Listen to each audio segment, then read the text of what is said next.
Bienvenidos a todos. Desde la asociación vamos a presentar esta charla sobre introducción al Sumier, que le va a dar la profesora Sandra Pérez.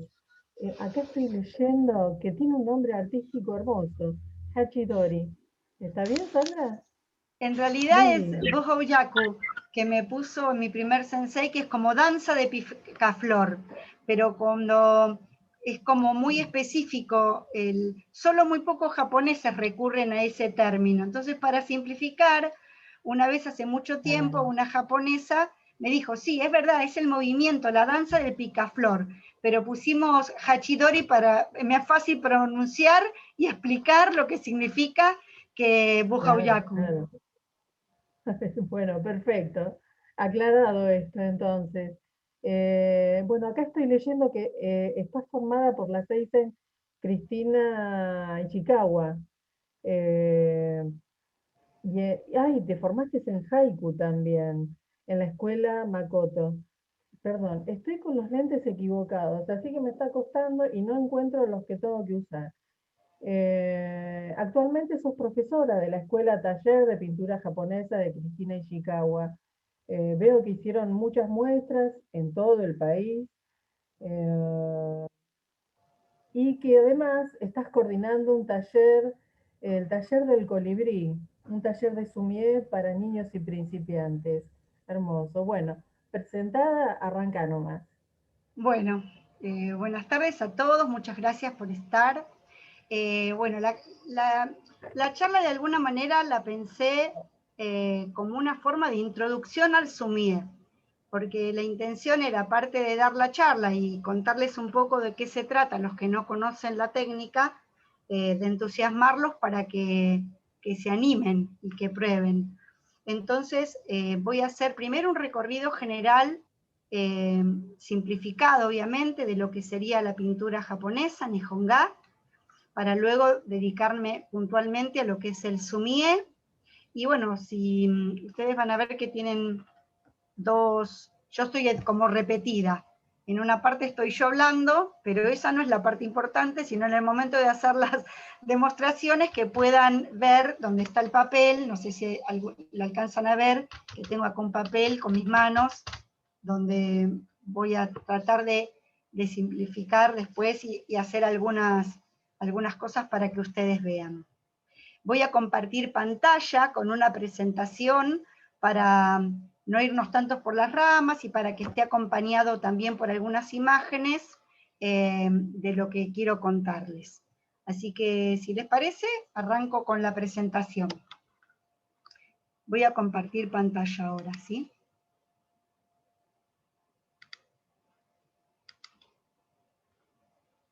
¿Ustedes la pueden ver? ¿Se ve la pantalla compartida? Se ve perfecto, Sandra. ¿Sí? Sí, Bien. sí. Perfecto. ¿No se ven atrás unas lavandas? ¿No? Perfecto, bueno, bárbaro. Bueno, entonces arrancamos. Como les decía, antes dijo Claudia en la presentación, yo estoy representando en este momento a la Escuela Taller de Pintura Japonesa Cristina Ishikawa, una escuela que ya se fundó hace 15 años, con todo un recorrido muy interesante, y que no solamente es una escuela donde se enseña sumie, es una escuela de pintura japonesa donde trabajamos todas las técnicas. Y un poco de eso también quiero hablarles ahora.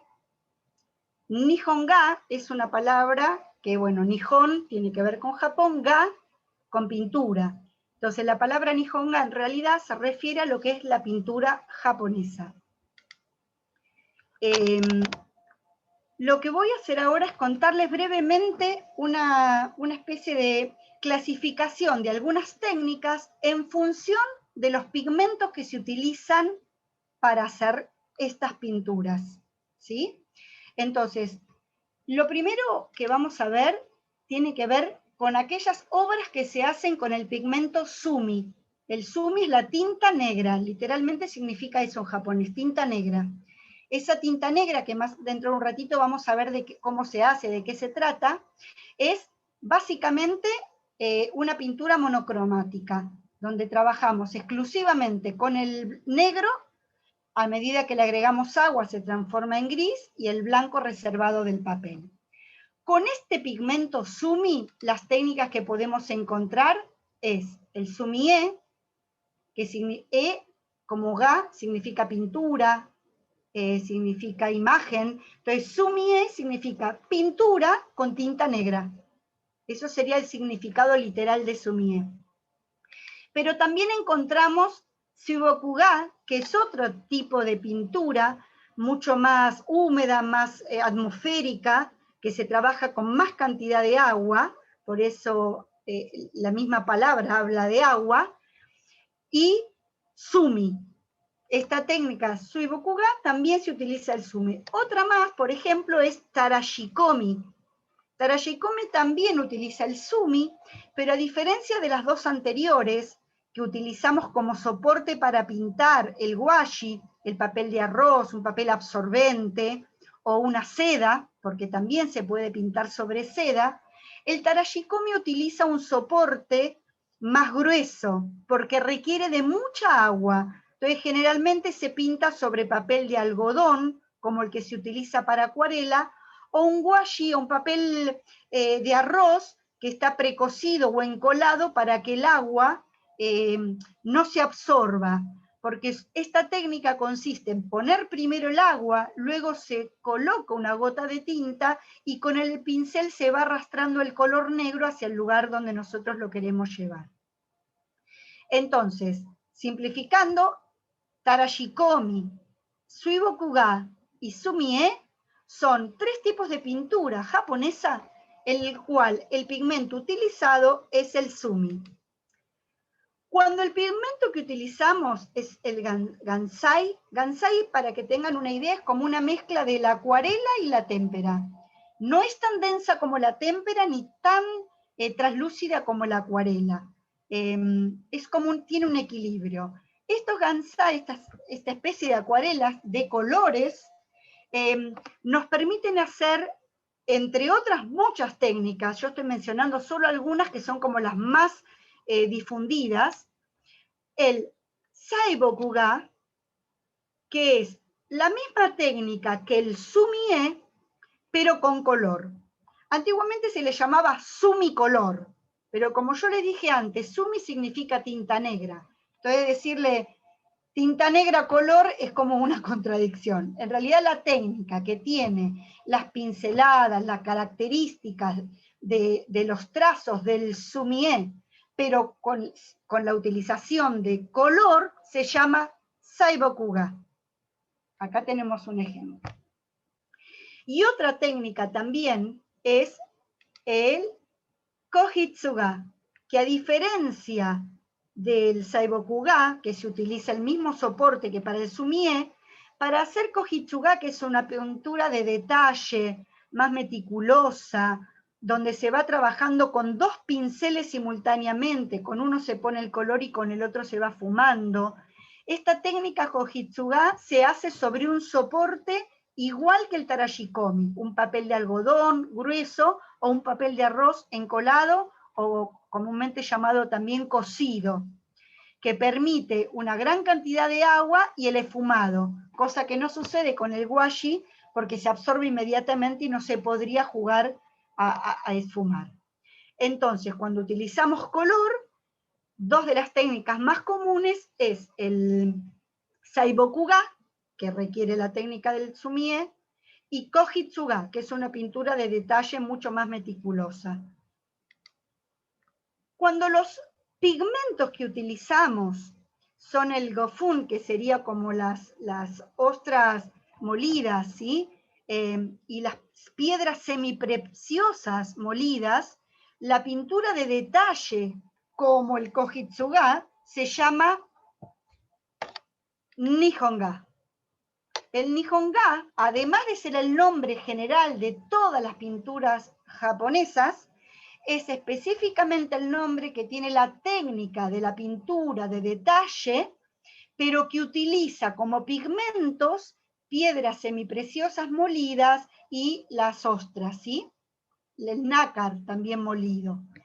Entonces, para nosotros hacer un Nihonga es sumamente costoso, es casi imposible. Entonces, lo que nosotros solemos hacer cuando hacemos pintura de detalle sobre el soporte que ya les indiqué, lo que hacemos en realidad es Kohitsuga. Muchos todavía le siguen llamando Nihonga a usar cualquier tipo de pigmento, pero no es así. Nihonga es el nombre genérico de todas las pinturas japonesas o bien aquellas que se utilizan pigmentos semipreciosos molidos. Hasta acá serían como las técnicas más conocidas de la pintura japonesa. Pero también en Japón se pintan con otros soportes como la acuarela, el acrílico y el óleo, pero con temáticas orientales. Esas pinturas que nosotros encontramos con temática oriental, que tienen el mismo pigmento que utilizamos acá en Occidente, como las acuarelas, acrílicos y óleos, se llaman yoga. La pintura yoga, esa pintura es en realidad una pintura que se hace en Japón, pero con elementos occidentales, óleos, acrílicos, y que las características en su composición difieren a lo que sería una pintura tradicional japonesa. ¿Sí? Esta pintura es más moderna, pero se sigue haciendo en la actualidad en Japón. Entonces, con el sumi tenemos sumie, tarashikomi, suibokuga, con color saibokuga y nihonga, y también el kohitsuga y yoga, pero yoga ya no con las pinturas Gansai ni con las semipreciosas, sino con las pinturas occidentales. Bien, ¿cuáles son los motivos más tradicionales que se pintan en la pintura japonesa, que también coincide con el origen en China, también en Corea? Son lo que nosotros denominamos cuatro caballeros, pero no son los únicos, ¿sí?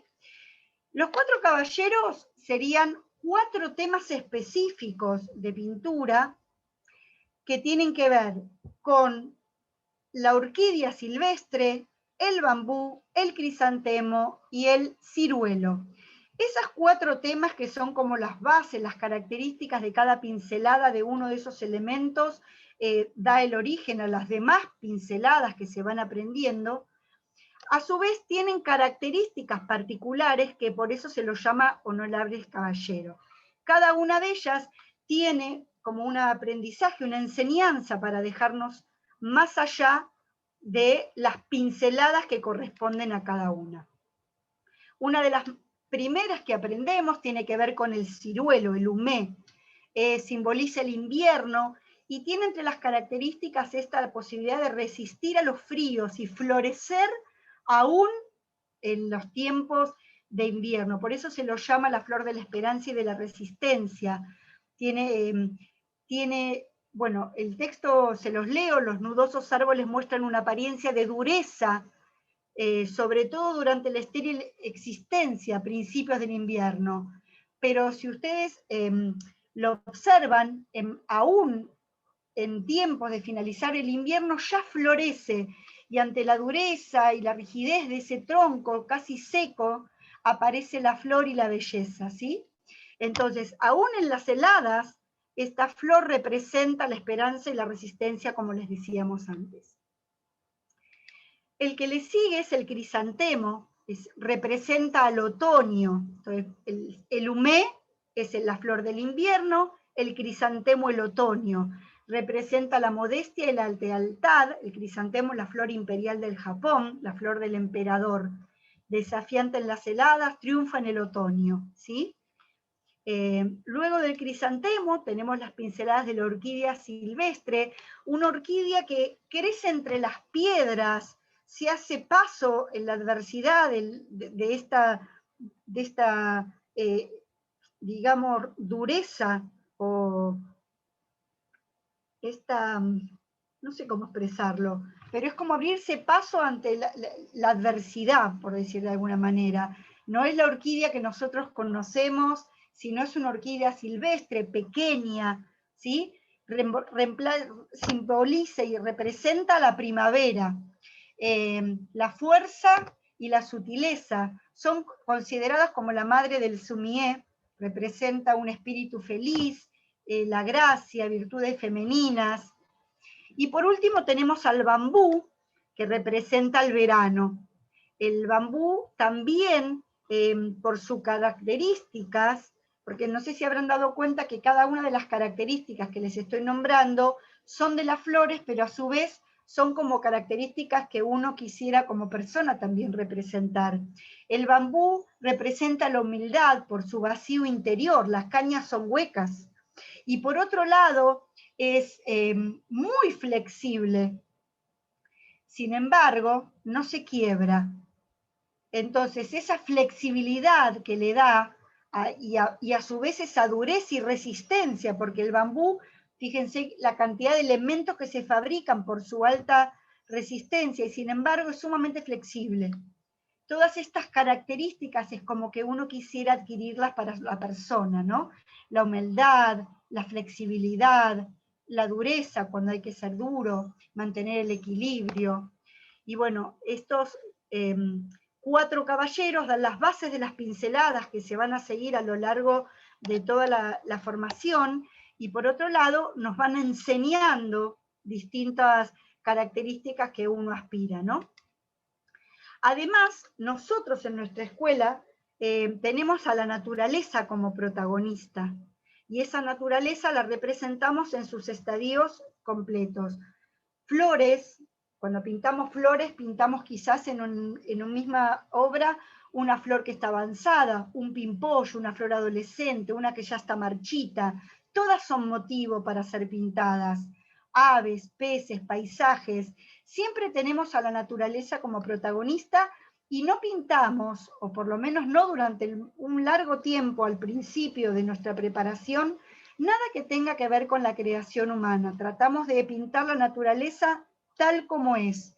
No hacemos construcciones, no hacemos pinturas de edificios. Sí vamos a despojar a todo el ambiente y trabajamos con lo vivo en cuanto a la energía que fluye, porque para nosotros el ki, esta energía, fluye en la naturaleza y nosotros somos instrumentos. Esa energía, ese ki, también fluye por nosotros, por nuestra mano y por nuestro pincel, y es lo que vamos a dejar expresado en el papel cuando nosotros pintamos.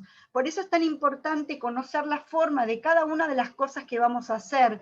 Tomar, por ejemplo, si vamos a hacer un ave, tenemos que conocer su forma, sus características, casi diría románticamente, sentirnos un ave para poderlo plasmar, porque la energía del ave es la que vamos a tratar de transmitir a través de nuestra mano. Todo esto lo hacemos a través de elementos que son particulares en la pintura oriental y que difieren bastante de los elementos que utilizamos en nuestra pintura occidental. Hay 4 tesoros o 4 elementos que consideramos los más valiosos de la pintura japonesa. Esos son el sumi, que es la tinta, fude, que son los pinceles, que ahora vamos a ver sus características, el tintero, susuri, y el washi, que es el papel absorbente. Y además otros complementos que ahora vamos a ir viendo. Pero vamos a ir uno por uno. La primera que vamos a ver tiene que ver con la tinta. Yo no sé si simultáneamente a la página que estoy, a la presentación, ustedes tienen imagen a su vez de la hoja en la que yo tengo las manos ahora. ¿Se ve? ¿Solamente ven toda la pantalla la presentación? Ah, ok. Pablo, ¿hay alguna posibilidad de que a su vez sobre donde yo tengo las manos aparezca también en algún pedacito? ¿Ustedes me ven a mí? Y aparece al costado. Ah, no sé cómo hacer. Ah, tendría que poner la chinche, ¿no? Habría que clavar la chinche en la hoja.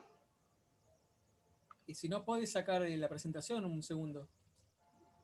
El compartir pantalla, digo. Bueno, o si no, ¿a mí me ven? ¿Mi cara me la ven? ¿No? ¿Tampoco? Bueno.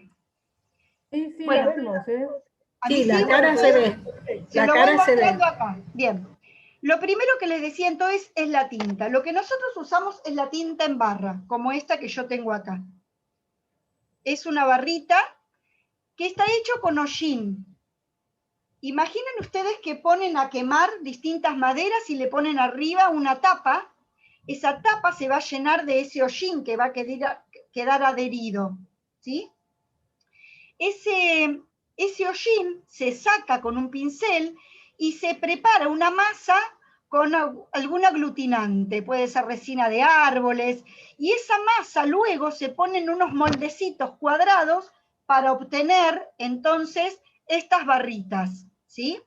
Más elaboradas, menos elaboradas, algunas tienen un tinte más negro, otro más amarronado, más azulado, dependiendo de las maderas que queman para fabricarlo. También existen los sumis líquidos, que uno puede conseguir, vienen generalmente en estos recipientes, ¿sí? Pero nosotros en pintura no utilizamos esto que es más utilizado en Yodó, que es la caligrafía, sino que trabajamos con los distintos sumi en barra, ¿sí? Y vamos frotando en el susuri, que ahora les voy a volver a mostrar el siguiente paso. Vuelvo a compartir pantalla, ¿sí?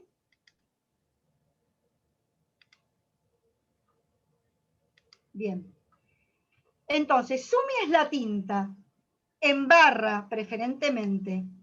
Y luego lo que tenemos es el susuri. El susuri es como el tintero, es una piedra abrasiva que está constituida por dos partes, por lo general, tienen una parte más alta, que sería la montaña, y la parte del mar, que sería la parte donde está abajo. Entonces, uno frotaría, lo pongo así de costado, a ver si ven, frota en el susuri, el sumi, con un poquito de agua, y se va obteniendo la tinta que se va depositando en el mar.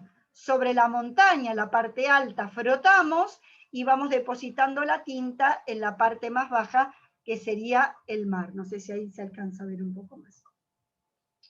Ahí tenemos en imagen distintos tipos de susuris, algunos más trabajados, grabados, son piedras talladas.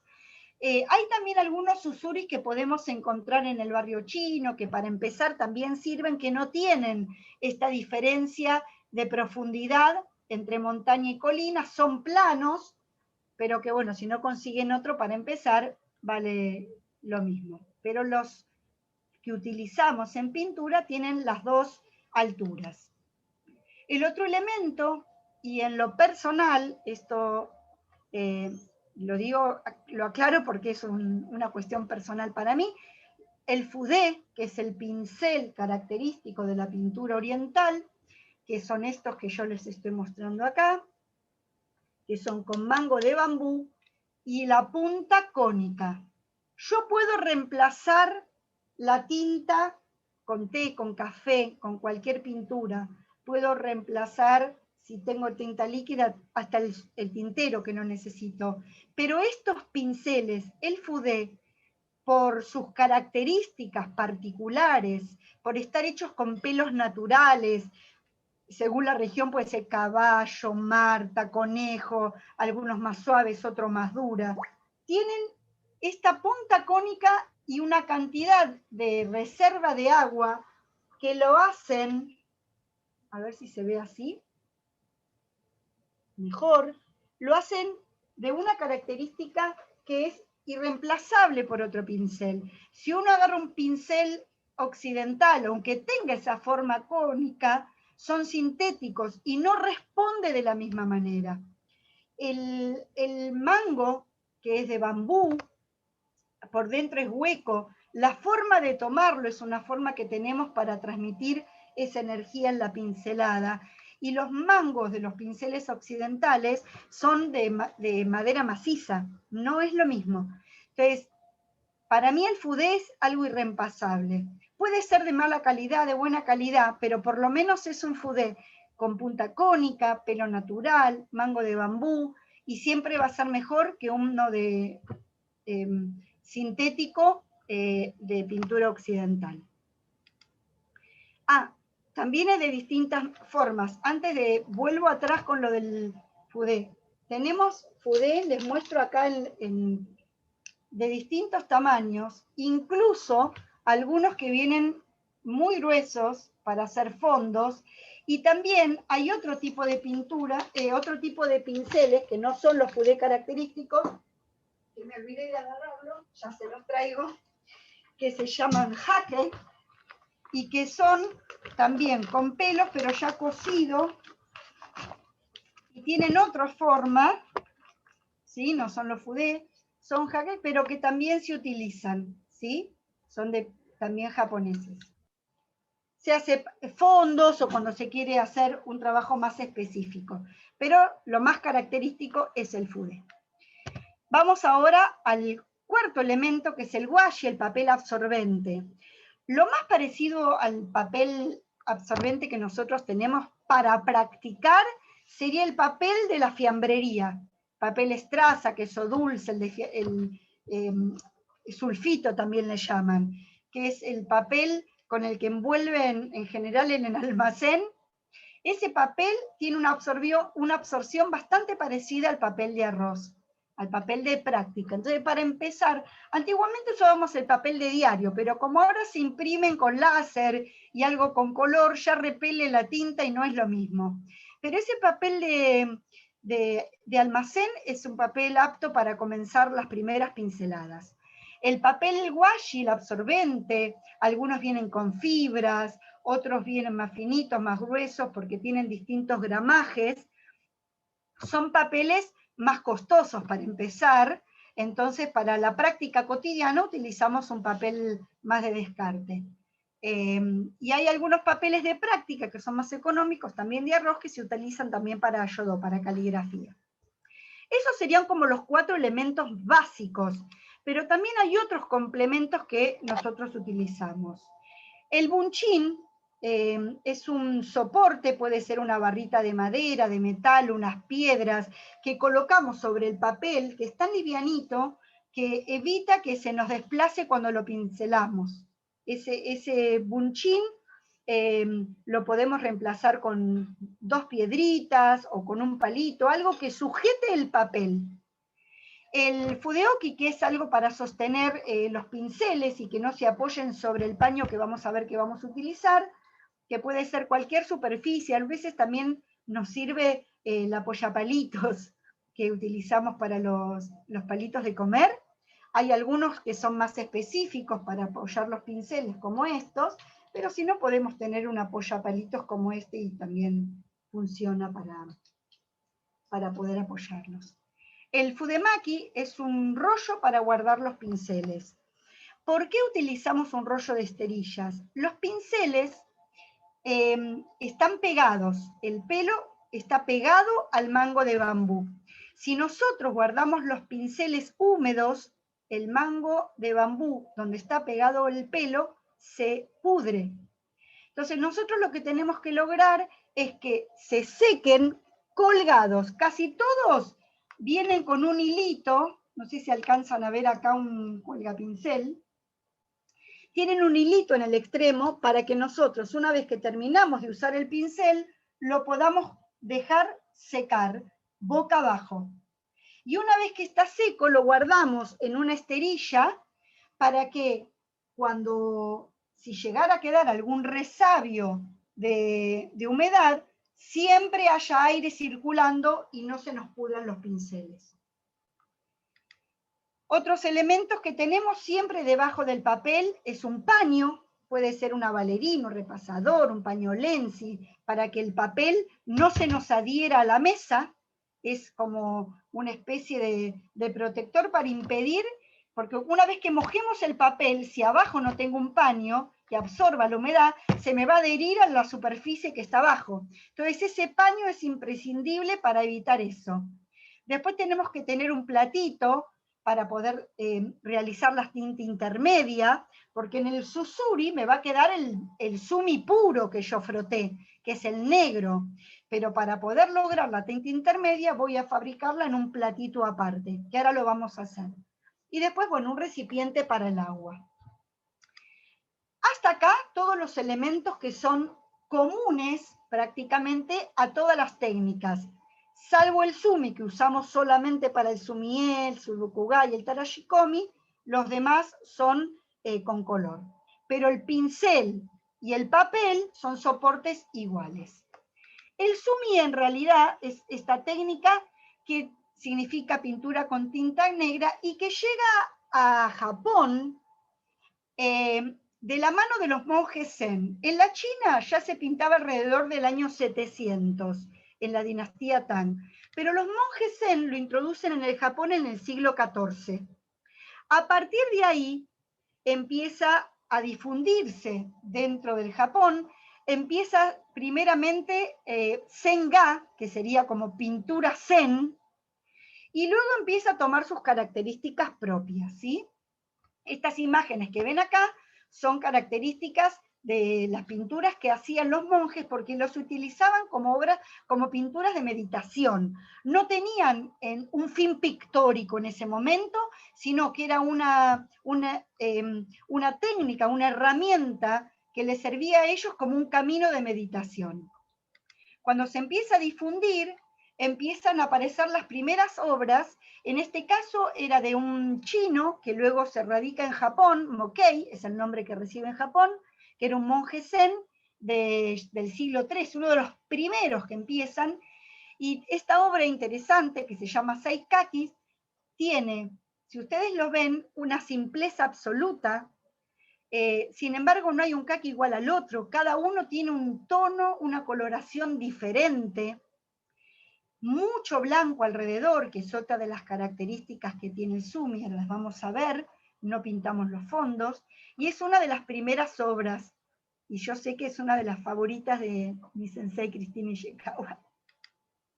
Esta es otra obra donde ya el sumie llega al esplendor, este kimono, este kakemono, biombo, perdón, ya lo habíamos presentado en la obra del Shugokuga, donde ustedes ven que la perspectiva, la profundidad que tiene este bosque de pinos está dada por la coloración. A medida que nos adentramos en la obra, la profundidad está dada no por una perspectiva lineal con un punto de fuga como hacemos en Occidente, sino con tener cerca nuestro aquello que es más yang, más oscuro, y a medida que nos adentramos en la obra va siendo cada vez más clara, dándole profundidad.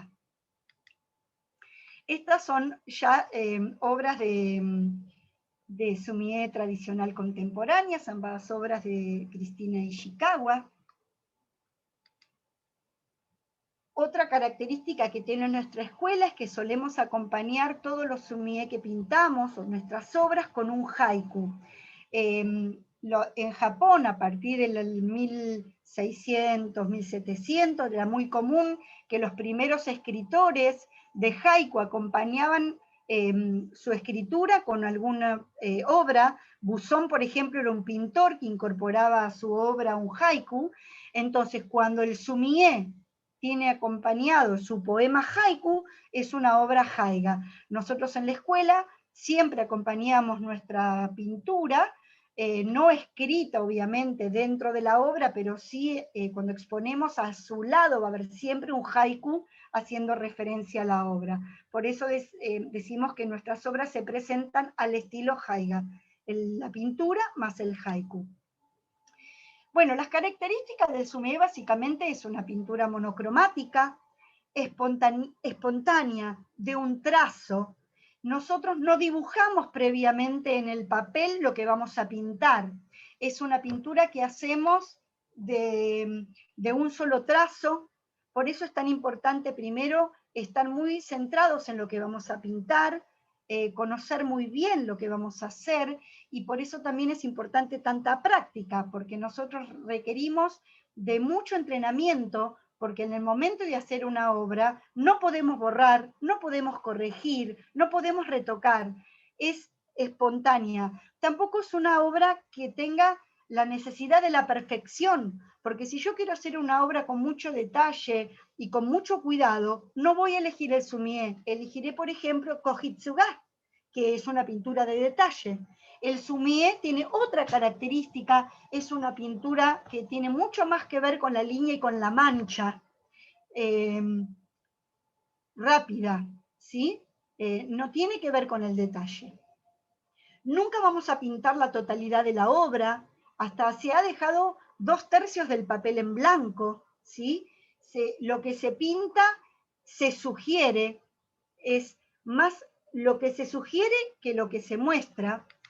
Por ejemplo, otra de las características también que tiene es que en la composición esos blancos forman parte de la obra. Si yo, por ejemplo, hago un árbol y en el árbol tengo algunos espacios en blanco entre las ramas, esos vacíos forman parte del árbol, porque existen en la realidad. Entonces yo no voy a pintar todo, siempre voy a dejar los fondos abiertos, blancos, pero a su vez los elementos que pinto también van a tener sus vacíos. Son obras que son asimétricas, nunca va a estar la obra centrada en el medio del papel. Van a tener climas atmosféricos como el biombo que vimos, y siempre vamos a estar jugando en la perspectiva con el yang y con el yin, ¿sí? Esta profundidad de más oscuro, más claro, y siempre vamos a tener en cuenta ese yin y ese yang, porque todo tiene energía yin y todo tiene energía yang, pero a su vez cada elemento es yin y es yang en relación a lo que nosotros vayamos a pintar. Por ejemplo, si yo voy a pintar un pajarito, el pajarito tiene algunas partes que son más duras y otras plantas que son más blandas. Las partes duras yo las voy a pintar más yang, más oscuras, como la cola, el cráneo, las nervaduras de las alas. Y voy a hacer más clarito el vientre, por ejemplo, porque es más yin, es más suave. Pero si ese pajarito yo a su vez lo paro arriba de una piedra, esa piedra en relación al pajarito va a ser más yang.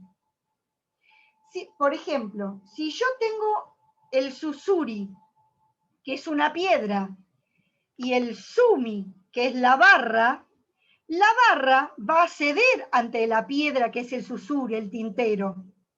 Entonces, si yo tengo solamente el sumi y el tintero, como es duro, más fuerte, va a ser yang en comparación al sumi, que es la barra.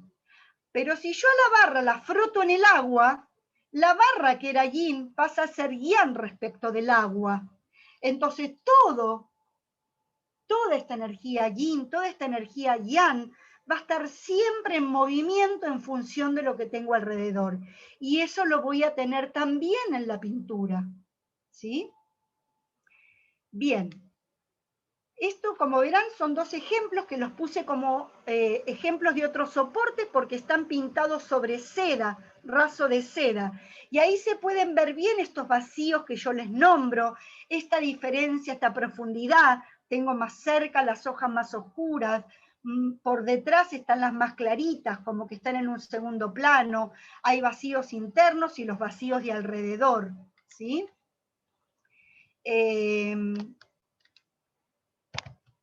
Vamos con otros ejemplos.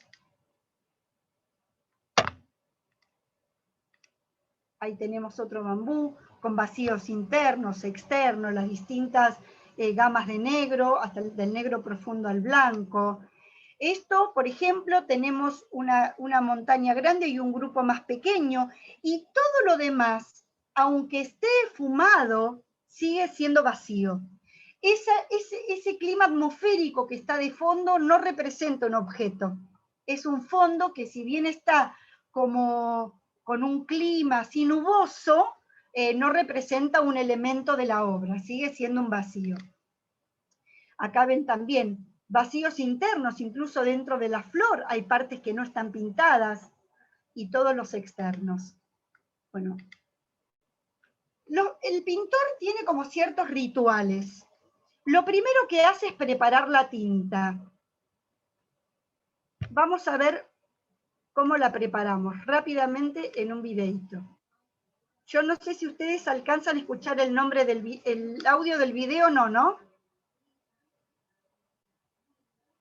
Lo que se hace primero poner un poquito de agua en un recipiente, en ese mismo recipiente que tiene el agua, vamos a mojar la punta del pincel con un poquitito de negro, y lo que obtenemos así ya es un gris, una tinta intermedia. El blanco va a estar reservado al agua sin tinta.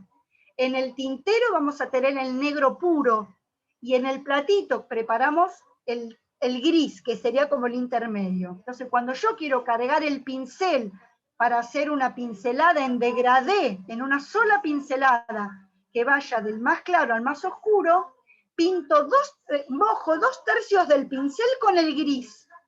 Y solo en la punta le pongo el negro puro, para que al hacer la pincelada oblicua obtenga el degradé, desde el más negro hasta el más clarito. ¿Se ve ahí? Bien. Otra cosa que prepara es la presión del pincel.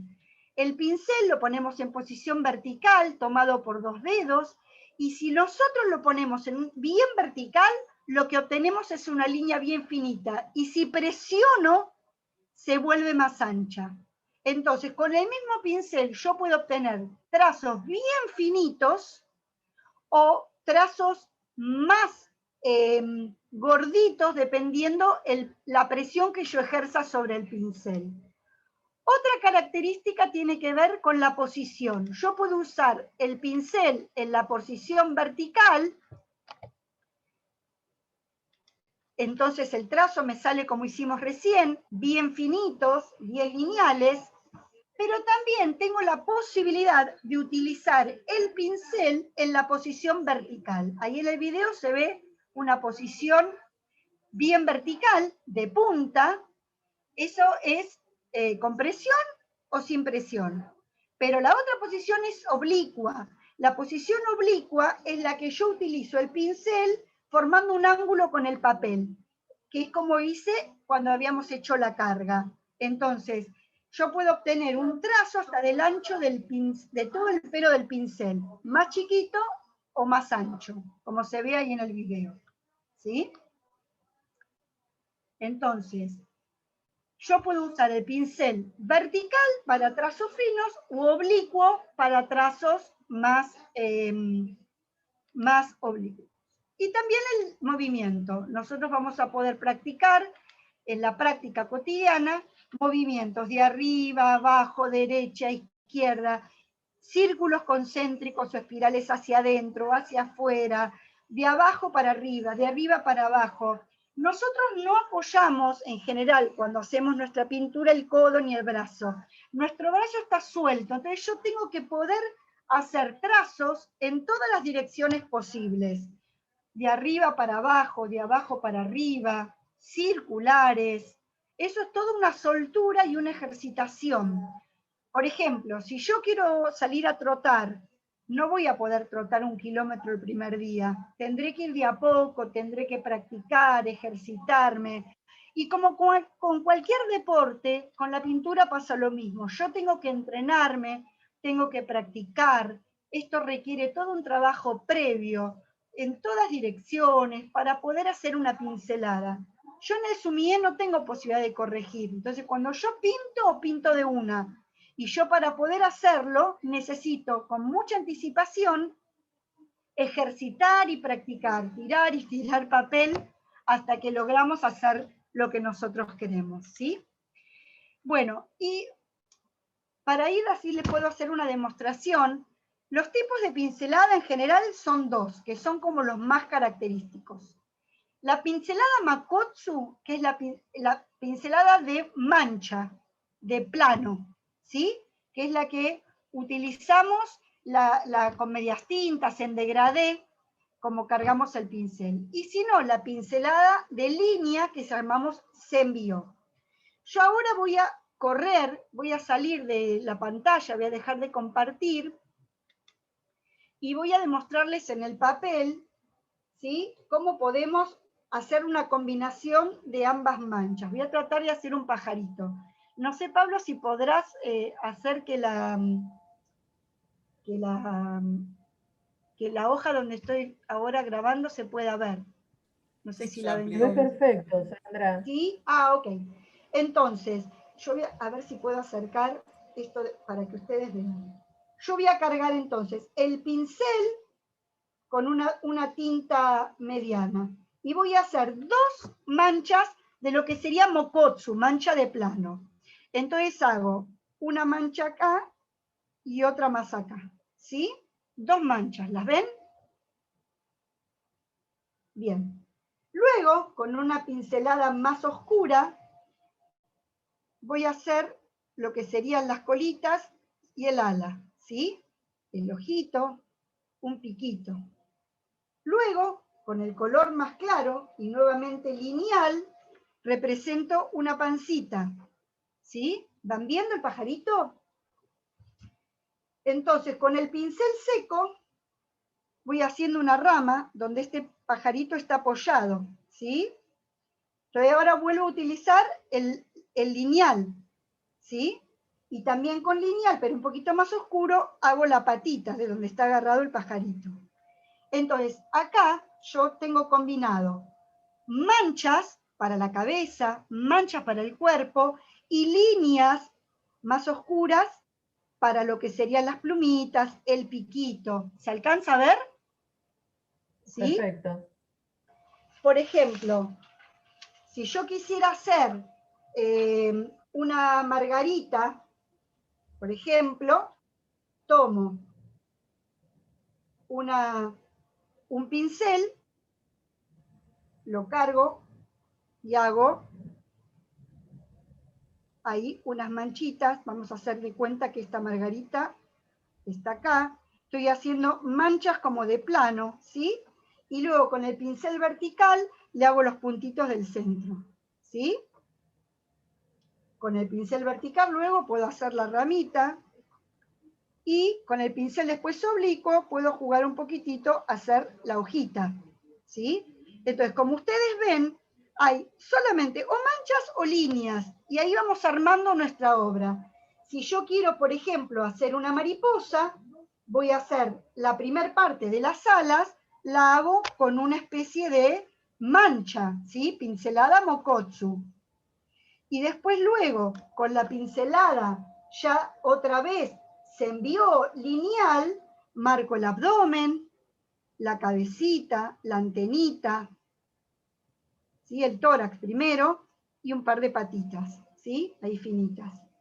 Entonces, con pinceladas lineales, pinceladas que son las que yo les decía, lineal es porque con más presión o menos presión formo líneas. O de mancha, que puede ser, por ejemplo, una cosa así, y de pronto le puedo transformar en un gatito, ¿sí? Jugando con las manchas. O poder hacer un pececito también, jugando con manchas siempre. Y luego con lo que sería lineal le hacemos un ojito, el otro ojito, la boquita, unas alitas, acá las aletas, ¿sí? Y tenemos, pero todo es jugar con mancha y con línea. Mokotsu se envió, serían 2 tipos de pincelada para poder generar nuestras obras. Ahora, para poder hacer, por ejemplo, este pez de una, este pajarito o esta margarita, practiqué un montón de hojitas de margaritas para poder lograrlo. No está perfecto, pero yo no busco la perfección con el sumi, porque el sumi no tiene una meta, el sumi es un camino. El sumi es una herramienta que me permite a mí dejarme atravesar por la energía, ser una herramienta para dejarla plasmada en el papel. Es como un camino, uno elige el sumi.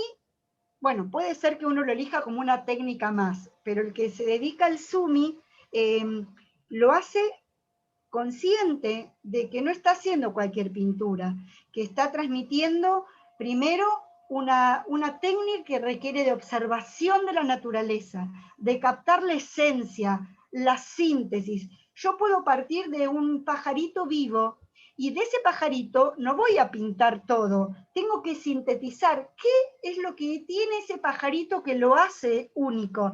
Entonces pintaré, haré una síntesis de ese pajarito el pico, el ala, aquello que le es particular.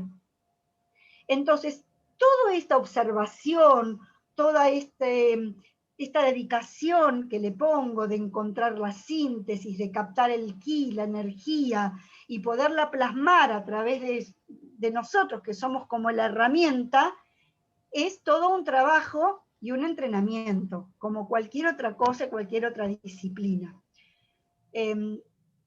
Yo me pasé, ya llevo una hora hablando, no sé si ustedes quieren hacer preguntas, quizás los aburrí mucho, perdón, pero quisiera dejar un espacio para que ustedes puedan preguntar lo que les parezca, si quedó una duda. Quería hacer un comentario nada más. Sí, Claudia. Hablando de entrenamiento, se nota tu entrenamiento como docente. Tu virtud pedagógica y la claridad con que explicaste todo es maravilloso. Todo clarísimo quedó. Y todo fácil de entender. Mil Entonces todos gracias, mañana Sandra. empiecen a pintar su miel. Ya lo creo, ya lo creo. Bueno, si alguien tiene una pregunta.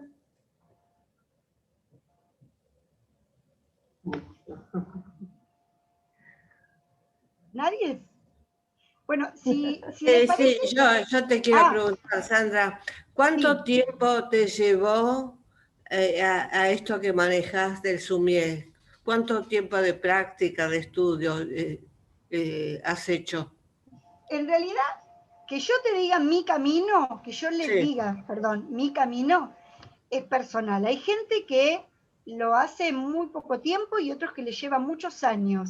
Creo que eso tiene más que ver con cada uno. En mi caso particular, algunas cosas me salen más fácil, otras más difícil. Yo empecé con mi primer maestra, a la que respeto mucho, falleció ya hace muchos años, que fue Alex Goncalves Méndez. Con ella estuve estudiando 8 años, hasta que empecé a estudiar con Cristina Ishikawa. Pero empecé en el 2003, o sea, hace bastante tiempo. Y sin embargo hay un montón de cosas que no me salen, que no sé hacer, y que me cuesta un montón, y que requiere de mí mucho trabajo interior.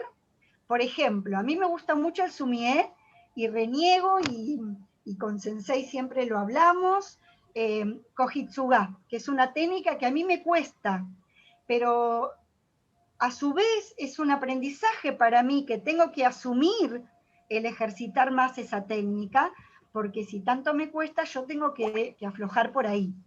Pero me parece que el tiempo de aprendizaje de cada uno es diferente y depende de cada nivel. Yo me acuerdo cuando Sensei nos contaba que estuvo en Japón, hay gente que allá las clases son diferentes a lo que es acá. El maestro se sienta en un escritorio, sus alumnos están sentados copiando todo lo que es el libro del nivel 1. Y copian y copian y copian. Hasta que todo el nivel 1 no es copiado perfecto, no pasan al nivel 2. Y hasta que no copian todo el nivel 2 perfecto, no pasan al nivel 3.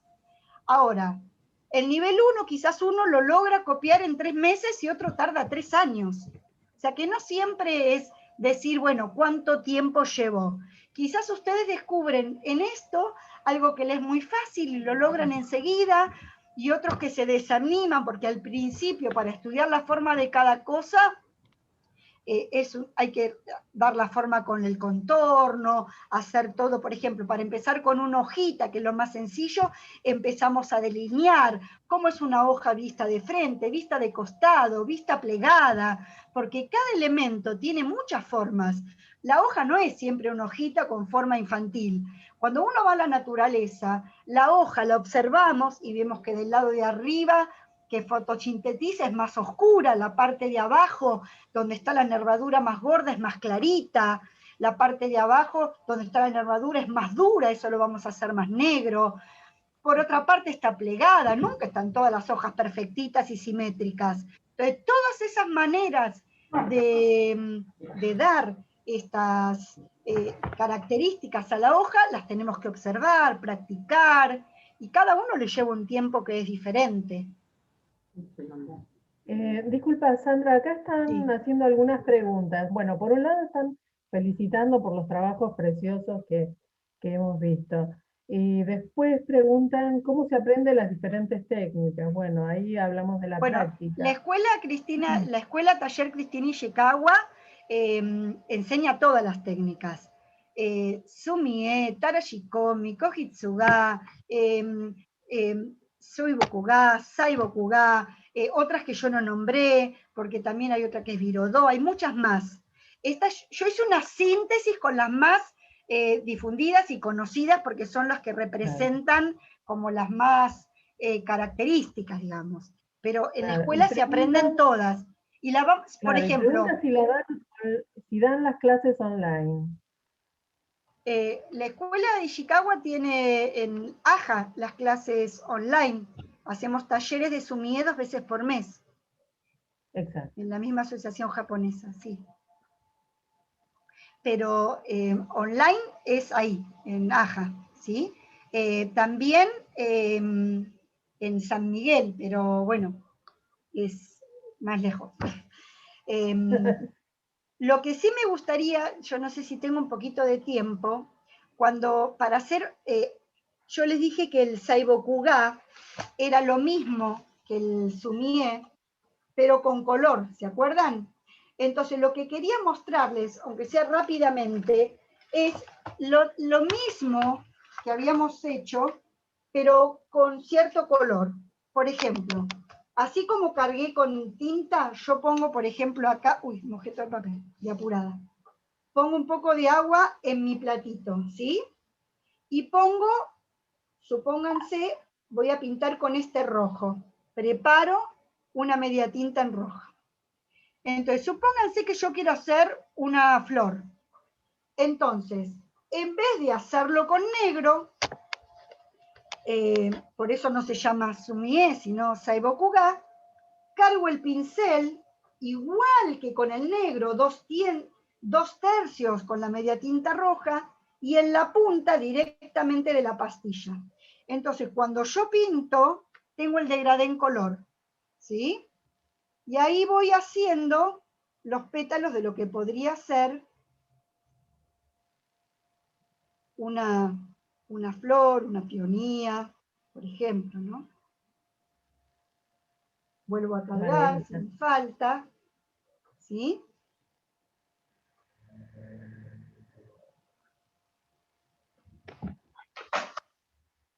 Están preguntando por esa paleta de colores. Si son las acuarelas, Gansai. si son pigmentos. ¿Cómo? Estas son las Gansai. Unos dólares. ¿Esta? Sí, son Gansai. Sí. Ah, perfecto. Después, si quiero, puedo hacer con verde o puedo combinar y hacer las hojitas con negro, ¿sí? Ah, y están preguntando en dónde se consiguen los pinceles. Barrio chino. En el barrio chino, sí. La casa china. La casa japonesa, no sé si habrá. Pero bueno, más que nada quería mostrarles cómo la misma técnica se podía hacer con color, ¿sí?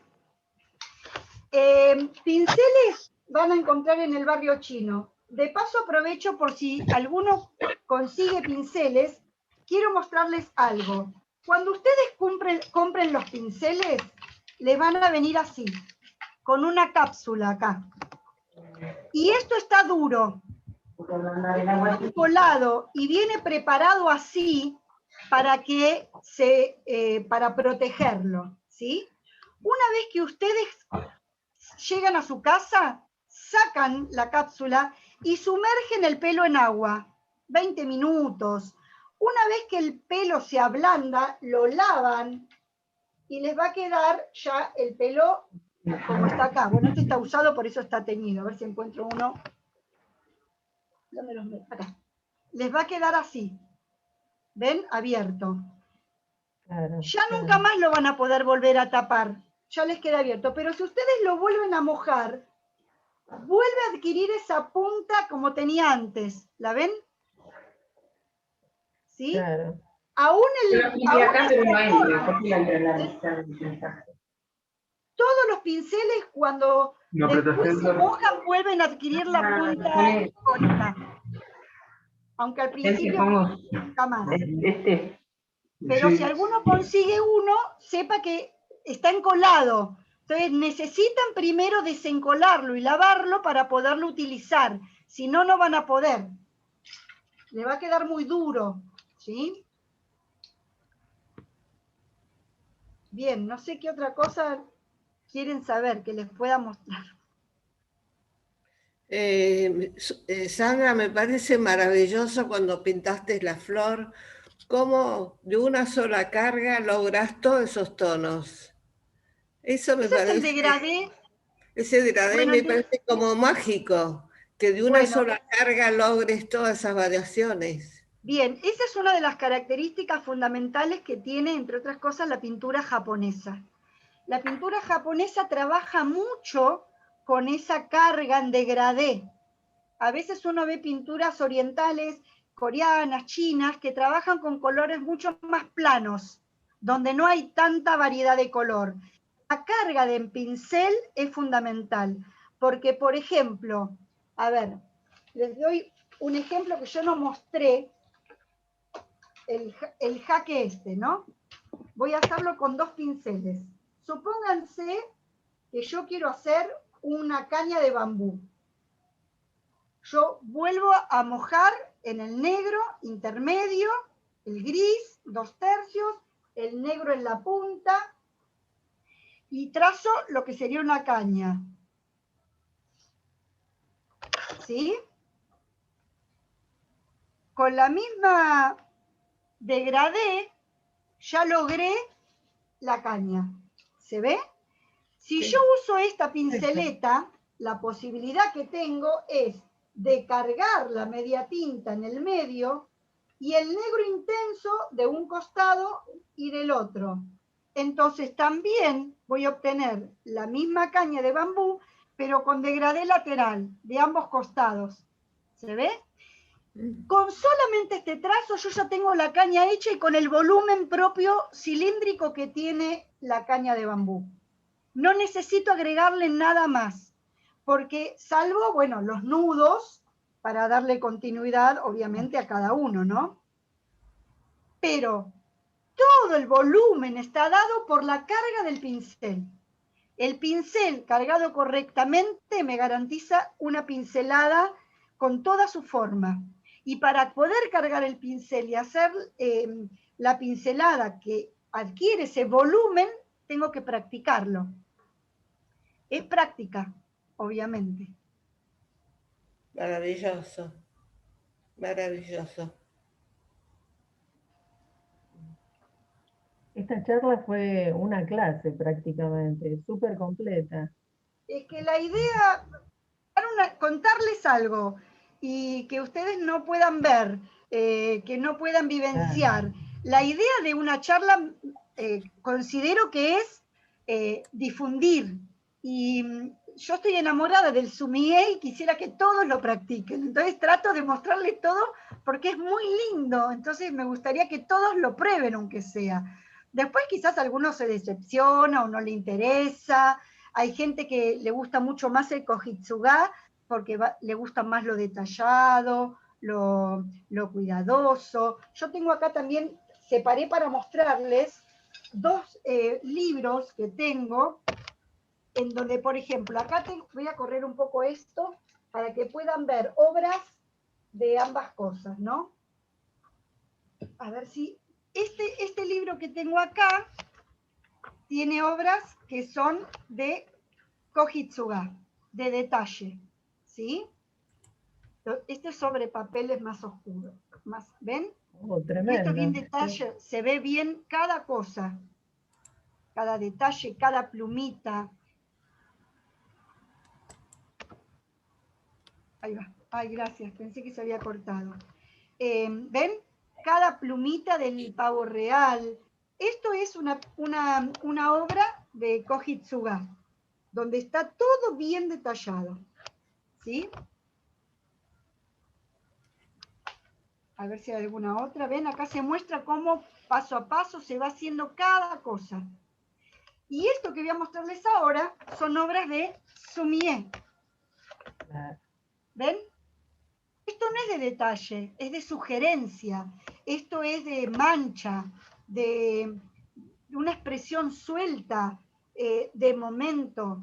Yo tengo que estar dispuesto y recompenetrado en lo que voy a hacer, porque yo esto no lo puedo repetir, no lo puedo corregir. Si yo le quiero agregar un trazo acá para agregar una colita, ya se nota, queda marcado. Acá no tengo una paloma perfecta, pero tengo una paloma, y no hay duda de que es una paloma. Esto es Sumié. Me puede gustar o no gustar la obra de un determinado pintor, pero el Sumié es así, es suelto, es espontáneo. No busca el detalle, busca la expresión. Esta obra tiene pocos elementos, son todas, el gato, fíjense que tiene todas manchas, todas pinceladas mokotsu, salvo los bigotes. Y la mariposa también, son apenas el único toque de color además del sello. 4 manchitas naranjas y unas líneas para el tórax, el abdomen y las antenas. ¿Sí? Entonces, quien busca algo, una pintura más detallada, una pintura de cuidado, puede hacer Kohitsuga. Quien busca algo más espontáneo, más de mancha, Sumie. Ahora, en la escuela taller Cristina Ishikawa trabajamos las dos técnicas. Simultáneamente vamos aprendiendo cómo pintar una hoja en Sumie y cómo sería una hoja en detalle. Cómo hacer un humé, un ciruelo, los pétalos del ciruelo en Sumie y también con el color en Kohitsuga. Vamos aprendiendo estas dos técnicas al principio y después le vamos incorporando más. Pero son, la verdad que una formación que interesante. Cuando hacemos en AJA los talleres, son talleres sueltos, espontáneos, donde cada mes vemos una temática. Por ejemplo, hemos visto al principio montañas, después y pajaritos, el otro mes vimos margaritas y mariposas, ahora vemos árboles y ríos, pero son como introducciones, como pantallazos de lo que sería. Cuando uno quiere dedicarse al Sumé, requiere otra preparación, otra frecuencia, otra práctica, pero al no poder hacerlo presencialmente, estos talleres que venimos haciendo en forma virtual, por lo menos nos van introduciendo y el día que podemos ir a la escuela taller y ya hacer una formación más dedicada, más como en realidad debe ser, con prácticas.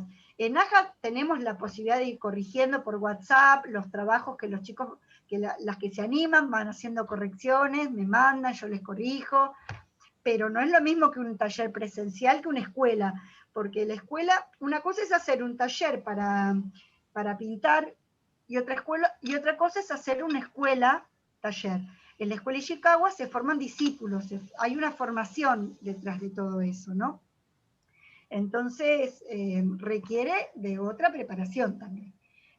Pero bueno, mientras no podamos hacerlo presencialmente, en forma virtual, por lo menos hacemos una especie de introducción, de pinceladas, un entrenamiento para conocer los materiales, los tipos de elementos que se pueden usar, y vamos viendo. No sé si hay otra pregunta. Acá son todas felicitaciones por lo que estoy viendo. Bueno, pero preguntas, Bueno, ¿no? mira, de movida estamos muy agradecidos porque esta charla la verdad que fue un lujo. Fue muy rica, muy sustanciosa y muy didáctica, por sobre todas las cosas. Antes de terminar, igual, si me permitís, voy a invitar a la gente a la próxima charla, que va a ser el koto a través de la historia. El koto es un instrumento tradicional japonés. Y el profesor Andrés Duarte Loza, que ha estudiado en la Universidad de Artes de Tokio, y ha egresado con honores, por lo que veo, nos va a dar una charla acerca de este instrumento. Bueno, listo.